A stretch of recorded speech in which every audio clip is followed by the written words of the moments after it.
نحمده ونصلي ونسلم ونبارك على سيدنا رسوله الحبيب الكريم وعلى آله وصحبه أجمعين. أما بعد فأعوذ بالله من الشيطان الرجيم. بسم الله الرحمن الرحيم. قال الله تبارك وتعالى في القرآن المجيد والفرقان الحميد: أولئك كتب في قلوبهم الإيمان وأيدهم بروح منه. صدق الله العظيم. إن الله وملائكته يصلون على النبي يا أيها الذين آمنوا صلوا عليه وسلموا تسليما. اللهم صل على سيدنا ومولانا محمد وعلى آل سيدنا ومولانا محمد النبي الأمي وعلى ولده السيد الشيخ عبد القادر الجيلي.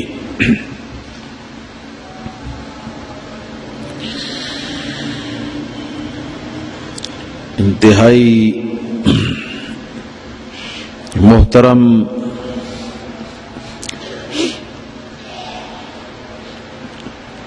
حاضرین،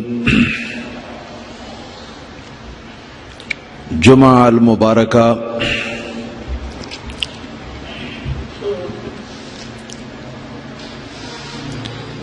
آج ماہ صفر المظفر کی 25ویں تاریخ ہے۔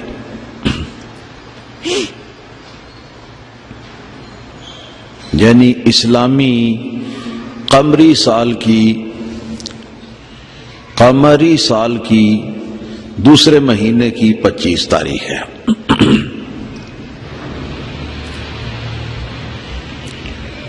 اور یہی تاریخ اعلی حضرت عظیم البرکت مجدد دین و ملت امام اہل سنت مولانا المفتی الشاہ احمد رضا خان فاضل بریلوی قدس سر العزیز کے عرس شریف کی تاریخ ہے۔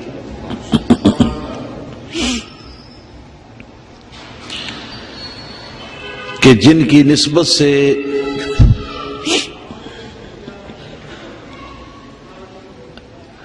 ہمیں سنی بریلوی کہا جاتا ہے،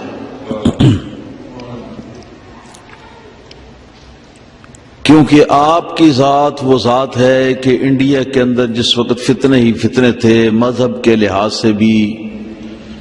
سیاست کے لحاظ سے بھی، اور تیز و ترار حملے شریعت کے اوپر بھی ہو رہے تھے، مذہب حق اہل سنت و جماعت کے اوپر بھی ہو رہے تھے، فقہ حنفی کے اوپر بھی ہو رہے تھے۔ بہت سارے مسائل کے اندر لوگوں نے شریعت و سنت اور فقہ کے مسائل کی شکل بدل دی تھی۔ تو ایسے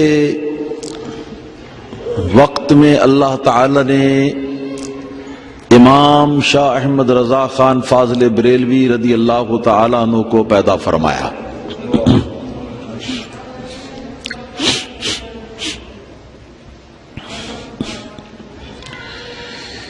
آپ کا نام و نسب اس طرح ہے: امام احمد رضا ان کے والد گرامی کا نام مولانا مفتی نقی علی خان، ان کے والد گرامی کا نام مولانا علامہ حافظ رضا علی خان، ان کے والد کا نام مولانا کاظم علی خان، اور ان کے والد کا نام شہزادہ محمد احمد خان، ان کے والد کا نام مولانا علامہ سعادت یار خان، اور ان کے والد گرامی کا نام مجاہد اسلام محمد سعید اللہ خان قندھاری رحمت اللہ تعالی علیہم اجمعین ہے۔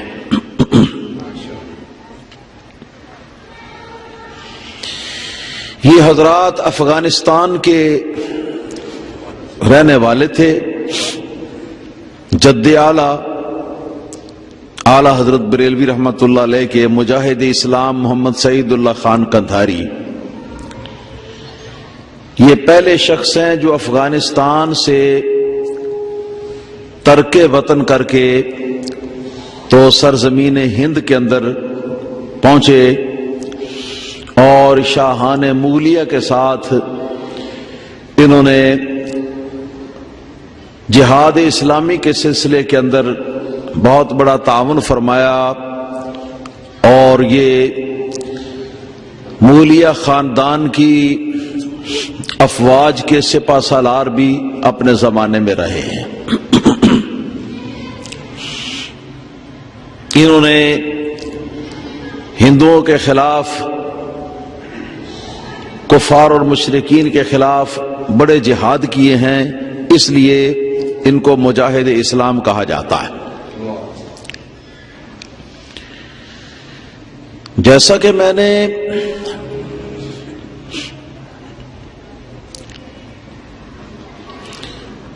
اعلی حضرت فاضل بریلوی رحمت اللہ تعالی علیہ کی کتاب المعتمد المستند بناء و نجات الابد،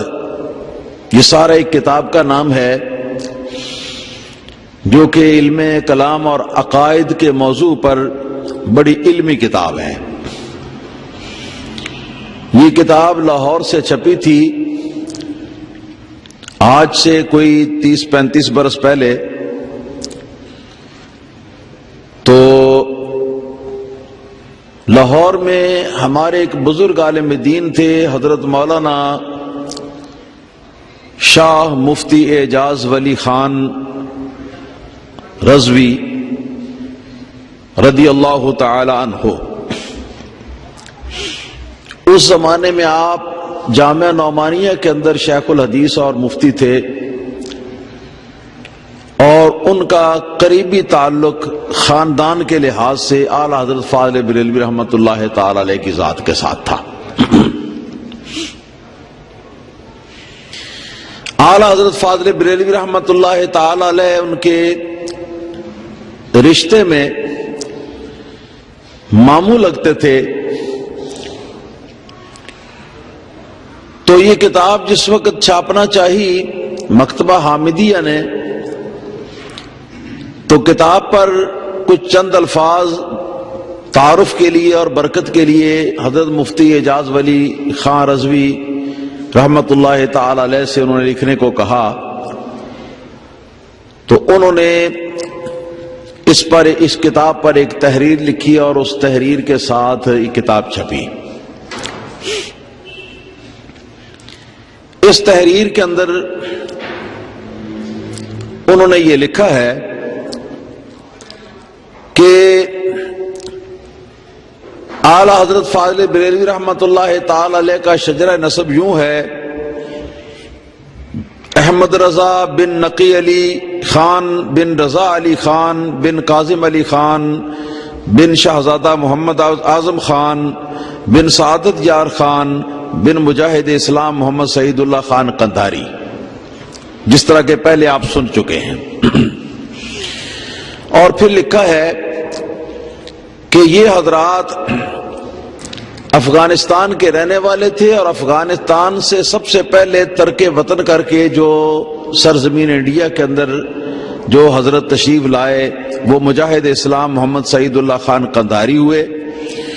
اور یہ مجاہد اسلام خان سعید اللہ قندھاری رحمت اللہ تعالی علیہ حضور نبی کریم صلی اللہ تعالی علیہ وسلم کے ایک صحابی حضرت قیس کی اولاد میں سے تھے. ان کا شجرہ نسب صحابی رسول حضرت قیس رضی اللہ تعالی عنہ تک پہنچتا ہے.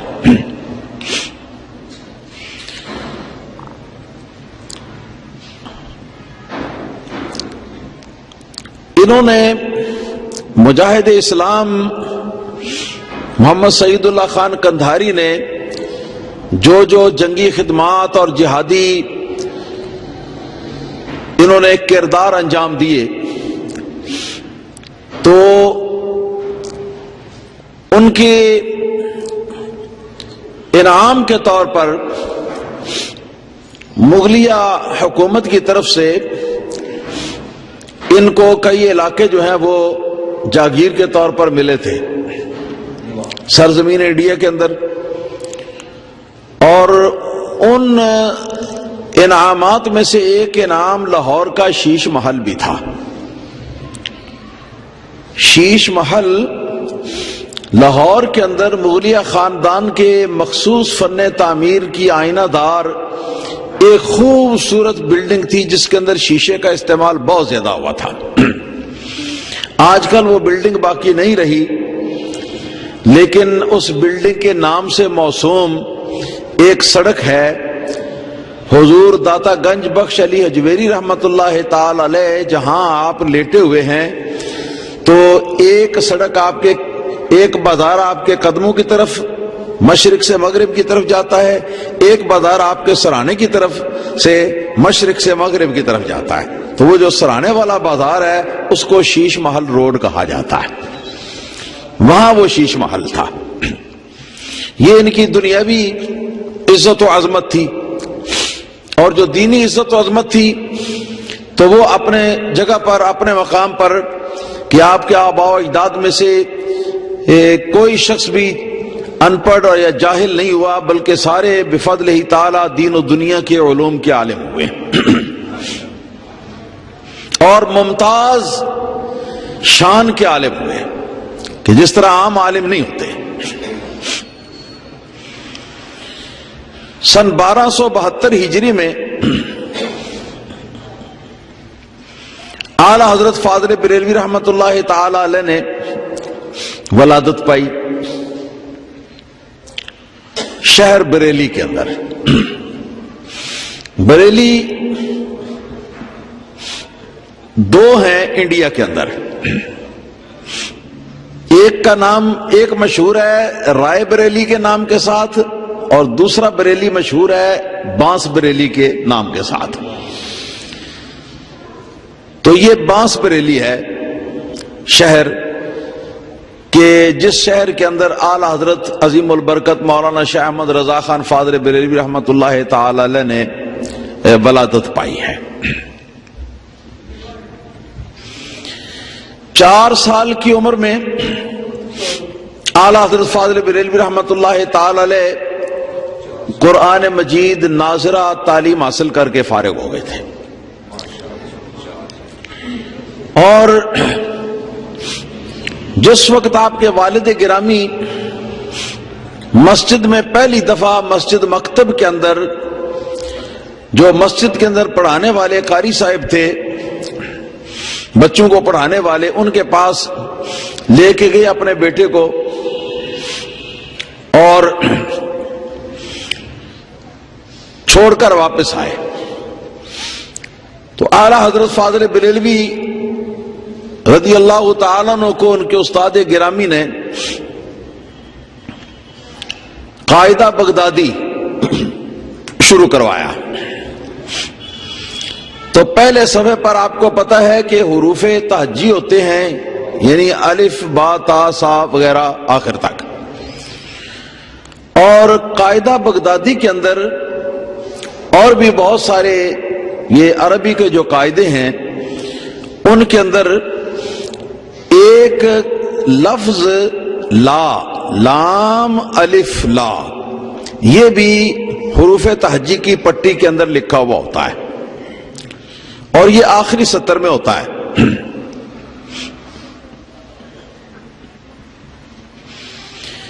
اعلی حضرت فاضل بریلوی رحمۃ اللہ تعالی علیہ پڑھتے پڑھتے پہلے صفحے کو پہلے ہی روز جس وقت یہ لا کے لفظ پر پہنچے تو آپ نے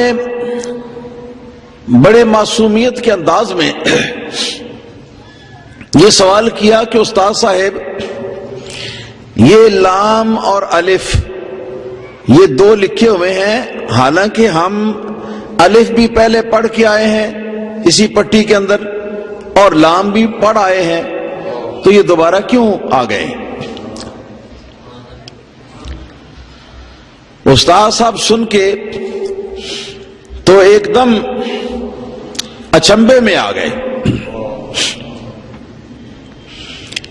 رک کر تھوڑی دیر تو فرمانے لگے کہ بیٹا بات یہ ہے کہ وہ جو الف شروع میں آتا ہے نا، در حقیقت وہ الف نہیں، لغت اور گرامر کے قواعد کے مطابق وہ ہے حمزہ. حمزہ جو ہے اس کے لکھنے کی دو شکلیں ہوتی ہیں. کبھی تو اس طرح لکھ دیتے ہیں جس طرح عین کا سر ہوتا ہے، اس طرح لکھ دیتے ہیں، اور دوسری شکل اس کی جو ہے وہ یہ ہے کہ الف لکھ دیتے ہیں، مگر اس کے اوپر یا تو زبر ہوگا یا زیر ہوگا یا پیش ہوگا اور یا اس کے اوپر جزم ہوگا. تو یہ الف کی شکل میں جو لکھا ہوا ہے اس کے اوپر زبر ہو یا زیر ہو یا پیش ہو یا جزم ہو تو یہ حمزہ ہوتا ہے. یہ گرامر والے جانتے ہیں کہ یہ حمزہ ہے. اتنے چھوٹے بچے طالب علم جو ہیں ان کو اس سے کوئی غرض نہیں، وہ تو طوطے کی طرح جیسے استاد پڑھاتا ہے وہ پڑھ لیتے ہیں.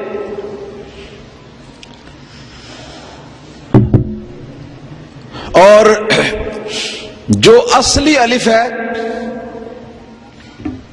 یعنی الف کی صورت میں حمزہ نہ ہو، واقعی الف ہو، تو اس کی شان یہ ہے کہ اس کے اوپر نہ زبر آ سکتا ہے، نہ زیر آ سکتا ہے، نہ پیش آ سکتا ہے، نہ جزم آ سکتا ہے. اسی لیے جب جوڑ کرواتے تھے پرانے حضرات تو جوڑ کراتے ہوئے مثال کے طور پر انہوں نے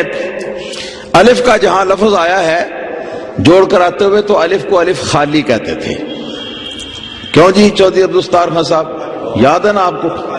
الف خالی. تو الف کو الف خالی کیوں کہتے؟ اسی لیے کہتے کہ زیر زبر پیش اور جزم یہ جو حرکتیں اور سکون ہیں یہ باقی حرفوں کے لیے ہیں، الف کے اوپر ان میں سے کوئی چیز نہیں آ سکتی. تو اب یہ لام الف لا ہے، لام کے اوپر زبر ہے اور الف کے اوپر جزم ہے. تو استاد صاحب نے بتایا کہ بیٹا یہ جو نہ الف کے اوپر جزم نہیں، الف خالی.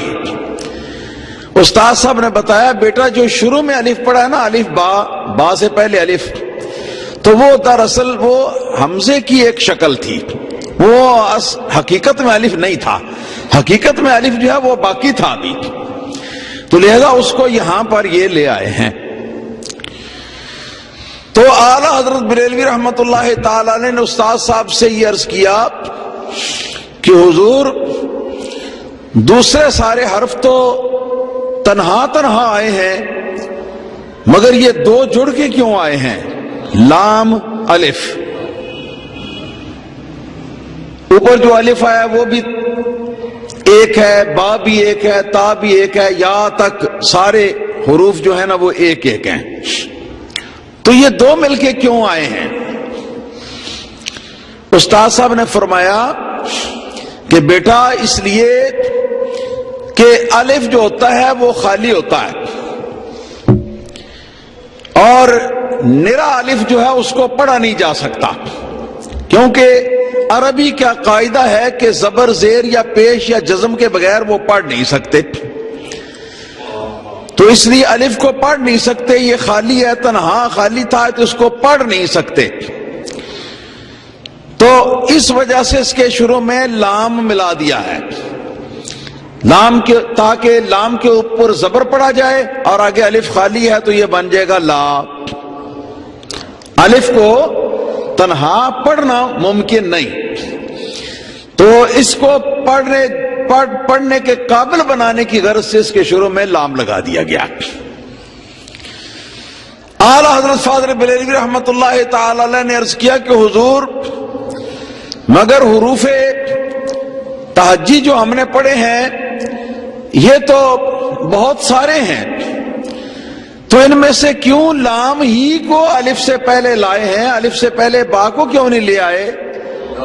الف سے پہلے تا کو کیوں نہیں لے آئے؟ الف سے پہلے یا کو کیوں نہیں لے آئے؟ کہ اگر ان میں سے کوئی حرف بھی لے آتے تو مقصد پورا ہو جاتا، کہ جس حرف کو بھی الف سے پہلے لے آتے اس پر زبر پڑھ دیتے اور الف جو تھا وہ خالی تھا تو کھینچ کے اس کو پڑھا جا سکتا تھا،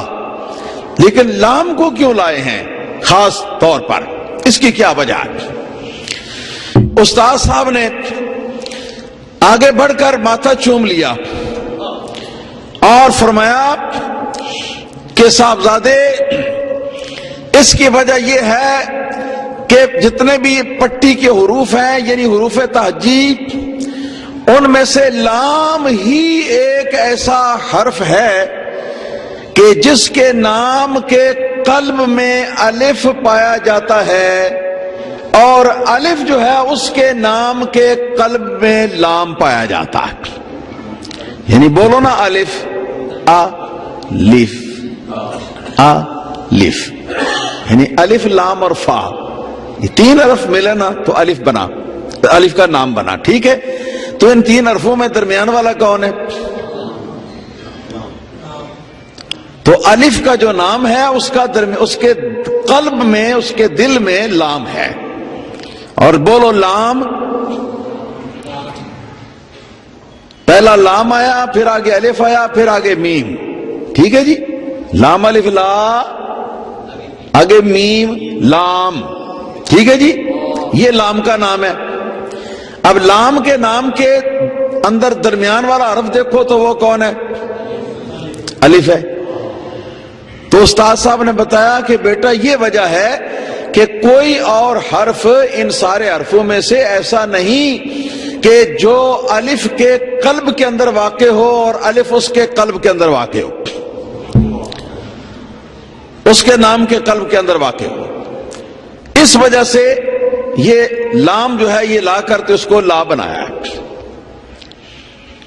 یہ پہلے دن کی آپ کی گفتگو تھی آپ کے استاد گرامی رحمت اللہ تعالی علیہ کے ساتھ۔ آپ اندازہ فرمائیں جو بچہ پہلی مرتبہ استاد کے سامنے جا کے بیٹھا ہے وہ بچہ اتنا ذہین فتین اور اتنا لائق و فائق ہے تو آگے چل کر وہ کیا کرے گا اور کیا بنے گا، اس کا اندازہ آپ خود ہی سمجھ سکتے ہیں۔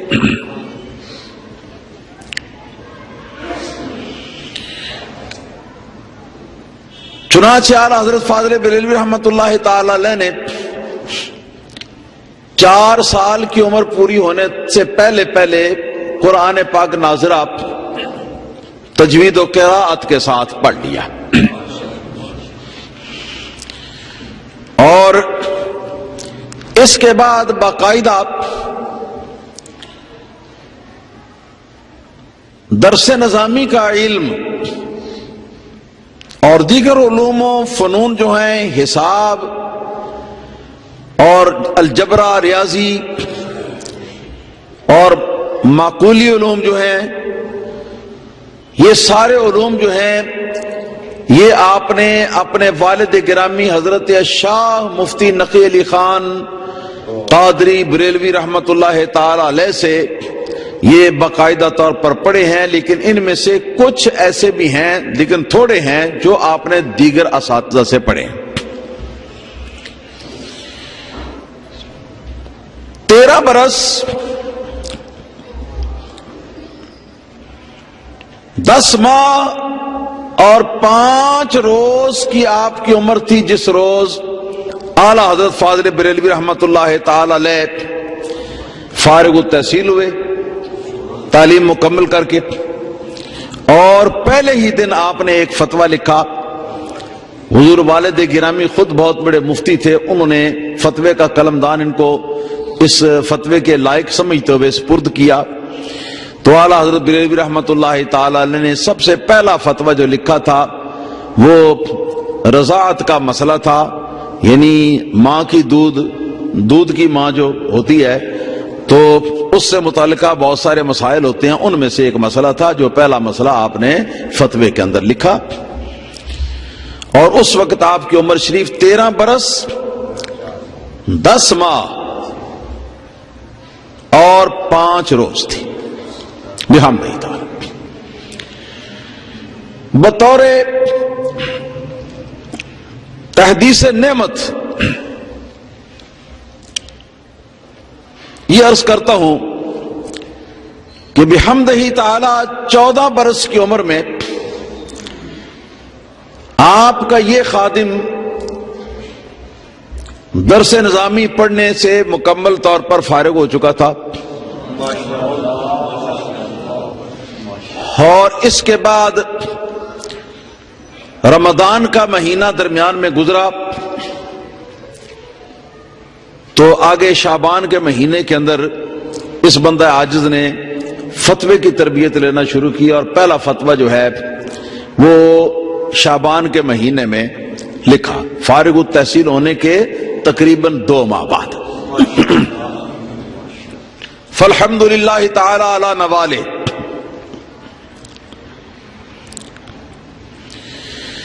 اعلیٰ حضرت فاضل بریلوی رحمۃ اللہ تعالی علیہ کی قوت حافظہ کا یہ عالم تھا کہ جو کتاب لائبریری میں نہ ہوتی وہ کتاب کسی اور جگہ سے عاریتاً منگواتے کہ پڑھ کے واپس بھیج دیں گے، تو رات بھر میں ساری کتاب جو ہے اس کو مطالعہ فرما لیتے، اور صبح واپس بھیجتے ہوئے یہ فرماتے کہ آپ کا میاں بہت شکریہ، میں نے آپ کی کتاب سے بہت فائدہ اٹھایا ہے، الحمدللہ اس کے مسائل تو سارے یاد ہو چکے ہیں، یہ بھولیں گے نہیں، لیکن ضروری مقامات سے جو اصل الفاظ عبارت کے ہیں وہ بھی انشاءاللہ تعالی یاد میں رہیں گے۔ لوگ آپ کو فتوے کے لیے خط لکھتے تھے، تو اس خط کے اندر کسی نے آپ کو حافظ بھی لکھ دیا، ساتھ نام لکھتے ہیں نا کہ مولانا مفتی حافظ احمد رضا خان قادری، یہ لکھ کر خطاب کیا، حافظ لکھ کر، تو آپ حافظ قرآن نہیں تھے، چنانچہ آپ نے اسی وقت تہیہ کیا کہ مجھے جلد از جلد حافظ ہو جانا چاہیے، ورنہ زبان خلق کو تو بند کوئی نہیں کر سکتا، اور پھر وہ ایک جھوٹ بنتا ہے، اور میں اس کا جواب نہ دوں، اس کی تردید نہ کروں تو وہ بھی بات صحیح نہیں ہے۔ چنانچہ اگلے ہی مہینے میں رمضان مبارک شروع ہو رہا تھا، اعلیٰ حضرت فاضل بریلوی رحمۃ اللہ تعالی نے یہ کیا، معمول بنایا کہ روزانہ مغرب کو بیٹھنا ہے قرآن پاک کا 1.25 سپارہ یاد کرنے کے لیے، اور عشاء کی نماز تک وہ یاد کر لینا ہے، اور پھر عشاء کی نماز با جماعت پڑھنی ہے، اور اس کے بعد تراویح کی نماز کے اندر منزل بھی سنا دینی ہے۔ تو اس طرح ماہ رمضان مبارک پورا نہیں بلکہ ماہ رمضان مبارک کے بھی تقریباً 2 عشرے مکمل ہیں، اور اوپر چند دن ہوں گے مزید کہ جس عرصے کے اندر اعلیٰ حضرت فاضل بریلوی رحمۃ اللہ تعالی علیہ نے قرآن پاک حفظ کر لیا، اور فرمایا کہ لو بھی اب کوئی لکھتا ہے تو پھر ٹھیک ہے، کوئی حرج نہیں، اور کسی نے لکھا ہے حافظ قرآن تو چلو ہم حافظ قرآن بن جاتے ہیں۔ یہ عالم تھا آپ کے حافظے کا. بہت سارے علوم اور فنون جو ہیں وہ ایسے ہیں کہ جو استاد کے بغیر آپ نے خود پڑھ لیے، اور یہ مشکل فنون معقولات کے اور علم جفر کے اور مختلف اسراری علوم ہیں، بلکہ ان علوم کے اندر محنت کر کے تو اعلیٰ حضرت فاضل بریلوی رحمت اللہ تعالی نے خود بھی کئی علوم، کئی فن ایجاد کر ڈالے جو کہ پہلے فن کی حیثیت سے یاد نہیں کیے جاتے تھے، اب وہ فن بنا دیے.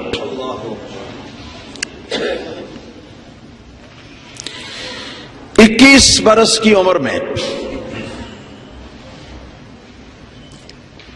سن 1294 ہجری اعلیٰ حضرت بریلوی رحمت اللہ تعالی علیہ اپنے والد گرامی حضرت شاہ مفتی نقی علی خان قادری رحمت اللہ تعالی علیہ کے ہمراہ مارہرہ شریف ایک گیلانی سادات کی گدی تھی، اور بڑے اصحاب علم و فضل. آج کل تو پیر بنتا ہی وہ ہے جو جاہل ہو، جس کو دین و شریعت کی کوئی خبر نہ ہو، لیکن یہ حضرات تھے کہ اپنے آباء و اجداد سے یہ بہت بڑے بڑے ان کے اندر علماء، اکابر علماء پیدا ہوتے تھے. تو وہاں جا کے آپ کے والد گرامی نے حضرت سیدی شاہ آل رسول رحمت اللہ تعالی علیہ جو ان کے مرشد تھے، ان کے ہاتھ پر ان کو بیعت کے لیے پیش کیا.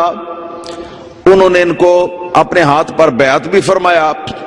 اور بیعت فرمانے کے بعد 12 مختلف روحانی سلسلوں کے اندر آپ نے خلافت بھی اسی ٹائم پر عطا فرما دی، اور یہ فرمایا کہ یہ تمہارا حق تھا میرے پاس، اور میں منتظر تھا کہ کب تم میرے پاس آتے ہو، تو تم اب آئے ہو تو یہ اپنا حق جو ہے اس کو لے لو. ان میں سے ایک خلافت کا سلسلہ، ایک خلافت اس سلسلے سے متعلق بھی ہے کہ جو سلسلہ آپ اویسی طریقے سے اعلیٰ حضرت بریلوی رحمت اللہ تعالی علیہ تک پہنچا تھا، اور اس میں اعلیٰ حضرت فاضل بریلوی رحمت اللہ تعالی علیہ اور نبی کریم صلی اللہ علیہ وسلم کے درمیان کل 3 واسطے آتے ہیں، کل 3 واسطے.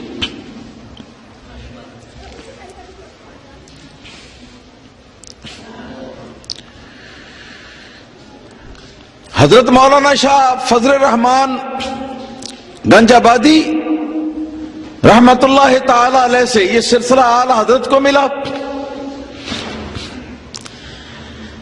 شاہ فضل الرحمان گنج آبادی رحمت اللہ تعالی علیہ کو یہ سلسلہ مولانا محدث الہند شاہ عبدالعزیز محدث دہلوی رحمت اللہ تعالی علیہ سے ملا، اور حضرت شاہ عبدالعزیز محدث دہلوی رضی اللہ تعالیٰ عنہ کو یہ سلسلہ ایک جن صحابی رسول صلی اللہ تعالی علیہ وسلم رضی اللہ تعالیٰ عنہ سے ملا. وہ واقعہ بڑا مشہور ہے. مسجد میں بیٹھے ہوئے تھے رات کے وقت، گرمی کا موسم تھا، مطالعہ کر رہے تھے، تو دیکھا کہ قریب ایک سانپ پھر رہا ہے.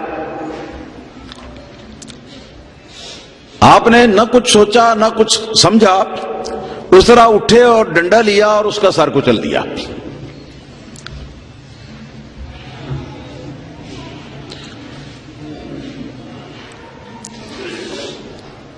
پھر پڑھائی میں مشغول ہو گئے. پڑھتے پڑھتے پڑھتے پڑھتے یہ نصف رات کے بعد کی بات ہے کہ مسجد کے دروازے پر پولیس آ کے کھڑی ہوئی اور آواز دی کہ عبدالعزیز. آپ نے مڑ کے پیچھے دیکھا، پوچھا کون ہے اس وقت؟ کہ ہم سپاہی آئے ہیں. اور آپ کو ہمارے بادشاہ نے یاد کیا ہے کیونکہ آپ نے ایک جرم سرزد کیا ہے، اس کے بارے میں بات پرس ہوگی۔ آپ ان کے ساتھ ہو گئے، چنانچہ چلتے چلتے ادھر ادھر تو وہ ایک کسی جنگل مقام میں لے گئے۔ وہاں دیکھا تو بڑی روشنی اور روشنائی، اسٹیج لگا ہوا ہے، سامنے لوگوں کا مجمع ہے، اسٹیج کے اوپر بادشاہ بیٹھا ہوا ہے۔ تو فرماتے ہیں کہ مجھے لے جا کر اس کے سامنے پیش کیا جی کہ یہ ہے جی آپ کا مجرم۔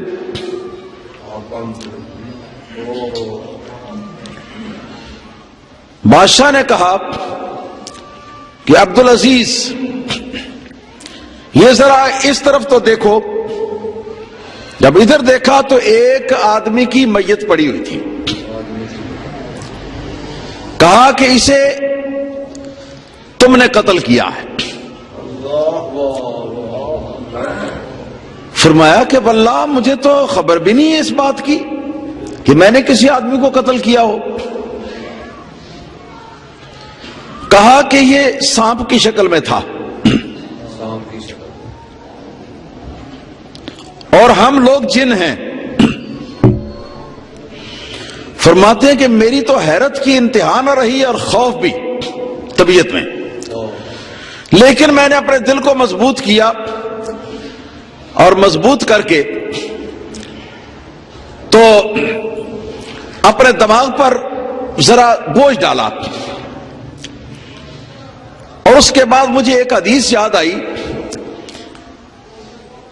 اس کو پڑھتے ہوئے فرماتے ہیں کہ میں نے کہا کہ میں نے جن کو نہیں مارا تھا، میں نے تو سانپ کو مارا تھا۔ اور یہ حدیث نبی کریم صلی اللہ علیہ وسلم ہے کہ اگر کوئی جن اپنی شکل و صورت تبدیل کر کے کسی اور شکل کے اندر ظاہر ہو اور اس کو کوئی بندہ مار دے تو اس کا کوئی قصاص نہیں، لہذا مجھ پر کوئی قصاص نہیں۔ بادشاہ نے کہا کہ اچھا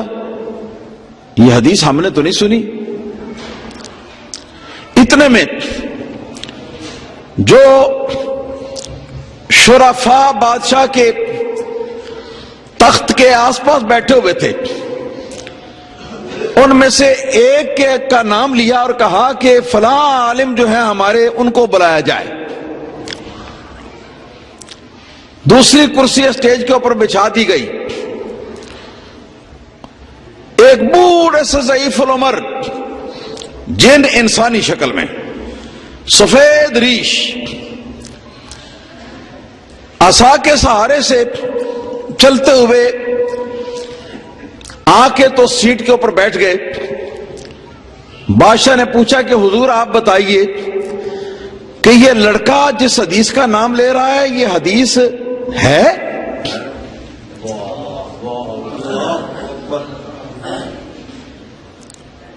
تو اس شخص نے اللہ تعالیٰ کی حمد و ثنا کی، نبی کریم صلی اللہ علیہ وسلم پر درود و سلام بھیجا، اور درود و سلام بھیجنے کے بعد وہ کہنے لگا کہ جی ہاں حضور نبی کریم صلی اللہ علیہ وسلم کے ہمراہ فلاں صحابی بھی تھے، ان کی موجودگی میں حضور نبی کریم صلی اللہ تعالی علیہ وسلم نے یہ الفاظ ارشاد فرمائے تھے، تب مخفی طور پر، غائبانہ طور پر میں بھی وہاں موجود تھا، اور میں نے اپنے کانوں سے نبی کریم صلی اللہ علیہ وسلم کا یہ فرمان سنا۔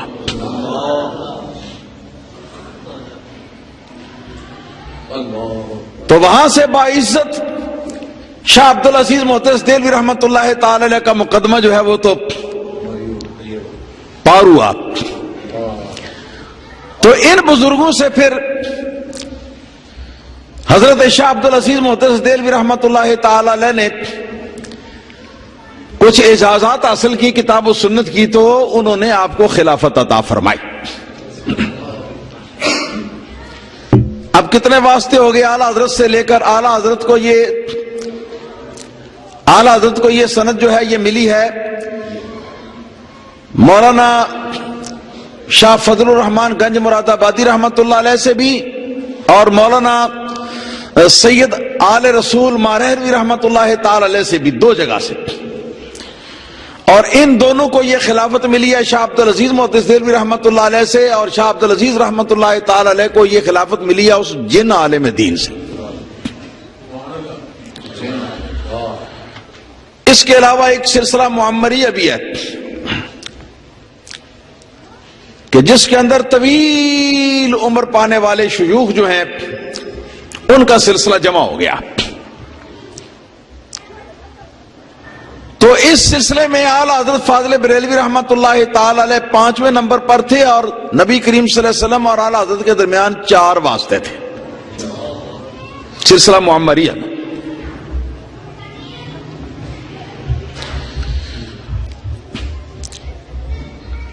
سن 1295 ہجری میں آپ نے پہلا حج فرمایا، حرم کعبہ شریف کے اندر داخل ہوئے تو وہاں کے امام کعبہ سیدی شیخ حسین بن صالح رضی اللہ تعالی عنہ نے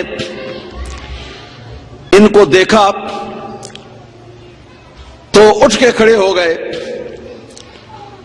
اور فرمانے لگے کہ واللہ انی لاجد نور اللہ فی ھذا الجبین، کہ خدا کی قسم میں اس ماتھے میں نور الہی چمکتا ہوا دیکھتا ہوں. آگے بڑھے اور ماتھا چوم لیا، پھر ہاتھ میں ہاتھ لیا اور اپنے گھر لے گئے. گھر لے جا کر تو آپ کو قادری سلسلے کے اندر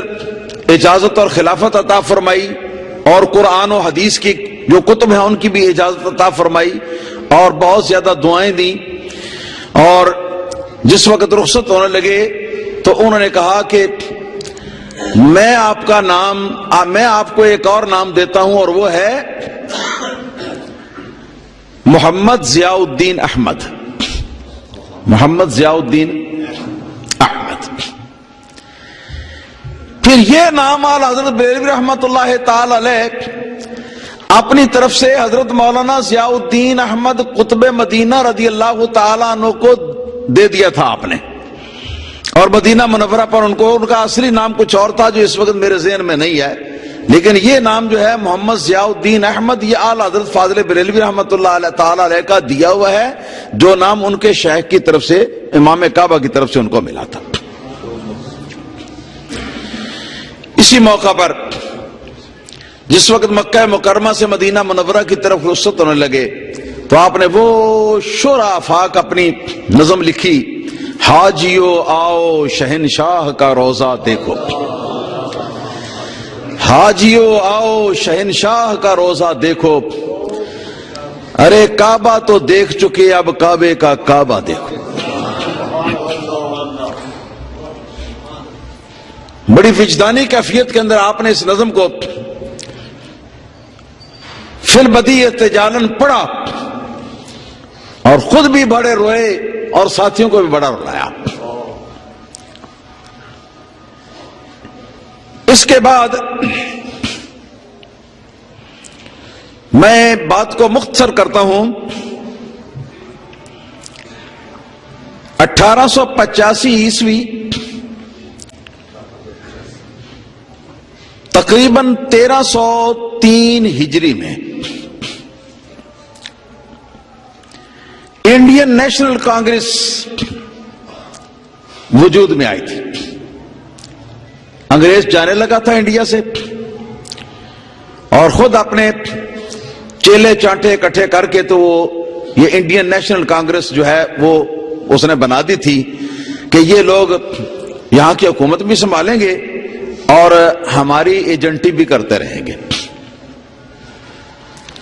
لیکن یہ ایجنٹی والی بات مخفی تھی. اسی کے اندر بانی پاکستان قائد اعظم محمد علی جناح بھی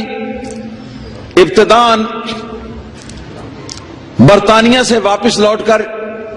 انہوں نے اسی پارٹی کو جوائن کیا تھا، مگر کچھ عرصہ اس کے اندر رہنے کے بعد آپ کو سمجھ آئی کہ یہ سارے تو سانپ اور بچھو کٹھے ہوئے ہیں مسلمانوں کے حق میں، غلبہ وہاں ہندوؤں کا تھا، تو ان کو لات ماری اور علیحدہ ہو کے مسلم لیگ بنائی، مسلم لیگ کے اندر آئے، اور یہ کہ دو قومی نظریے کا نعرہ جو ہے وہ اپنایا۔ یہ دو قومی نظریہ کوئی نئی بات خود ساختہ کسی کی نہیں، یہ تو اس زمانے کی ہے جس زمانے میں اللہ تعالیٰ کا پہلا پیغمبر دنیا میں آیا تھا، کہ ایک ہے اللہ تعالیٰ کو ماننے والے، اس کے رسولوں کو ماننے والے جن کو مومنین کہا جاتا ہے، اور ایک ہیں کافرین۔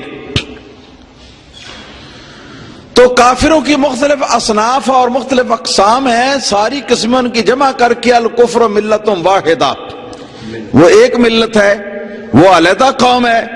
اور جو مسلمان ہے وہ علیحدہ قوم ہے۔ مگر یہ بارہا مرتبہ تاریخ کے اندر یہ نظریہ دھندلا جاتا رہا،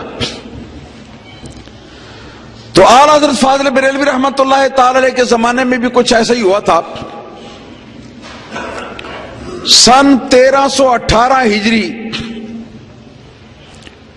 اور سن عیسوی 1900 پورا مکمل میں انڈیا کے مشہور صوبہ بہار میں ایک شہر پٹنہ ہے، وہاں ایک حضرت مولانا قاضی عبد الوحید عظیم آبادی رحمت اللہ تعالی علیہ، وہ ہوئے ہیں اعلیٰ حضرت بریلوی رحمت اللہ تعالی علیہ کے خلیفہ۔ سن 1900 میں اعلیٰ حضرت فاضل بریلوی رحمت اللہ تعالی علیہ کے پیغام پر انہوں نے آل انڈیا سنی کانفرنس کا اہتمام کیا۔ یہ میرے جہاں تک ذہن میں آتا ہے یا معلوم پڑتا ہے، اس سے پہلے آل انڈیا سنی کانفرنس کے نام سے کوئی کانفرنس نہیں ہوئی تھی پٹنہ میں، اور یہ کہ 10,000 اس میں اکابر علماء اور مشائخ تھے انڈیا کے، اور عوام الناس جو تھے ان کا تو حساب ہی کوئی نہیں تھا۔ اس جلسے کے اندر مختلف علماء نے تقاریر کی، اعلیٰ حضرت بریلوی رحمت اللہ تعالی علیہ نے خاص طور پر پہلی مرتبہ انڈیا کی سرزمین کی کسی اسٹیج کے اوپر اپنے زمانے میں دو قومی نظریہ جو اس کو کتاب و سنت کی روشنی میں اور مسلمانوں کے کلچر کردار اور ہندو کے کلچر اور کردار کی روشنی میں آپ نے تفصیل کے ساتھ پیش کیا۔ اسی کو بعد میں مسلم لیگ نے بھی لیا، اور بحمدہ تعالی اعلیٰ حضرت بریلوی رحمت اللہ تعالی علیہ کے یہ زندہ کیے ہوئے نظریہ پاکستان کے اوپر، دو قومی نظریے کے اوپر، یہ اتنا خوبصورت ملک پاکستان جو ہے یہ ہمارے سے وجود میں ہے۔ آپ کے دینی کارنامے بھی ہیں، آپ کے سیاسی کارنامے بھی ہیں، اور سیاسی کارناموں میں سب سے بڑا کارنامہ یہ دو قومی نظریہ جو آپ نے متعارف کرایا، جس پر آگے چل کے مسلم لیگ بنی اور تحریک پاکستان چلی اور پاکستان بنا، اور علمی کارنامہ جو ہے آپ کا وہ بھی بہت بڑا ہے۔ 50 سے زیادہ علوم و فنون کے اندر آپ نے مختلف ضخیم علمی مشکل کتابیں جو ہیں وہ تصنیف فرمائی ہیں، اور سینکڑوں کی تعداد میں اعلیٰ حضرت فاضل بریلوی رحمت اللہ تعالی علیہ کے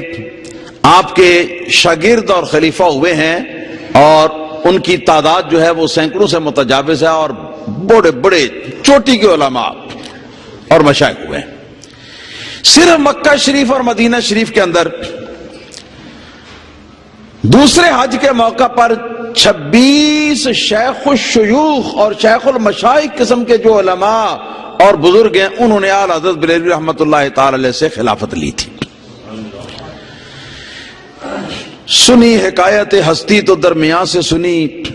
نہ ابتدا کی خبر ہے نہ انتہا معلوم، جتنا بیان ہو گیا سو ہو گیا، باقی انشاءاللہ تعالی پھر کبھی صحیح. وآخر دعوانا الحمدللہ رب